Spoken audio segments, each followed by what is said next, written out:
വിശുദ്ധ കുരിശിൻ്റെ അടയാളത്താൽ ഞങ്ങളുടെ ശത്രുക്കളിൽ നിന്ന് ഞങ്ങളെ രക്ഷിക്കണമേ. ഞങ്ങളുടെ തമ്പുരാനെ, പിതാവിൻ്റെയും പുത്രൻ്റെയും പരിശുദ്ധാത്മാവിൻ്റെയും നാമത്തിൽ ആമേൻ.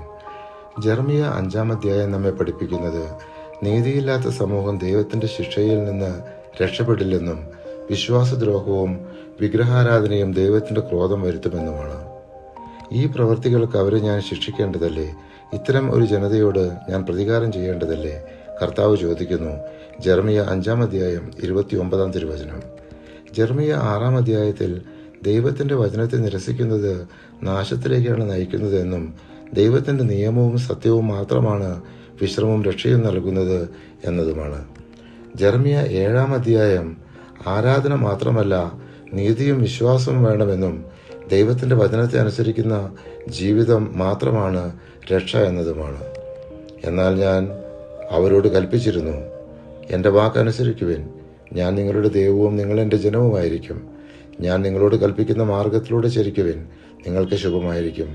ജെറമിയ 7-ാം അധ്യായം 23-ാം തിരുവചനം.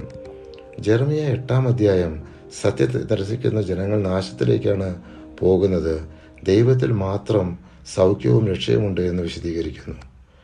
ആകാശത്തിൽ പറക്കുന്ന ഞാറപ്പക്ഷിക്ക് പോലും അതിൻ്റെ കാലമറിയാം. മാടപ്രാവും മീവൽ പക്ഷിയും കൊക്കും തിരിച്ചു വരാനുള്ള സമയം പാലിക്കുന്നു. എൻ്റെ ജനത്തിനാകട്ടെ കർത്താവിൻ്റെ കൽപ്പന അറിഞ്ഞുകൂടാ. ജെറമിയ 8-ാം അധ്യായം 7-ാം തിരുവചനം. ജെറമിയ 9-ാം അധ്യായം നമ്മെ പഠിപ്പിക്കുന്നത് പാപവും കള്ളവും ജനത്തെ നാശത്തിലേക്ക് നയിക്കുന്നു. യഹോവയെ അറിയുന്നതിൽ മാത്രമാണ് യഥാർത്ഥ അഭിമാനം. ദൈവം നീതിയും ദയയും ചെയ്യുന്നവൻ, അവനെ അറിയുന്നവർക്കാണ് രക്ഷ എന്നതുമാണ്. കർത്താവ് അരുളി ചെയ്യുന്നു, ജ്ഞാനി തൻ്റെ ജ്ഞാനത്തിൽ അഹങ്കരിക്കാതിരിക്കട്ടെ, ബലവാൻ തൻ്റെ ബലത്തിൽ പ്രശംസിക്കാതിരിക്കട്ടെ, സമ്പന്നൻ തൻ്റെ സമ്പത്തിൽ വലിപ്പം ഭാവിക്കാതിരിക്കട്ടെ. പരിശുദ്ധാത്മാവെ, തിരുവചനത്തിൻ്റെ അനന്തശക്തിയാൽ ആത്മാവിൻ്റെ ബലങ്ങളും ദാനങ്ങളും നൽകി തീക്ഷ്ണതയാൽ ഞങ്ങളെ ജ്വലിപ്പിക്കണമേ. ആമേൻ.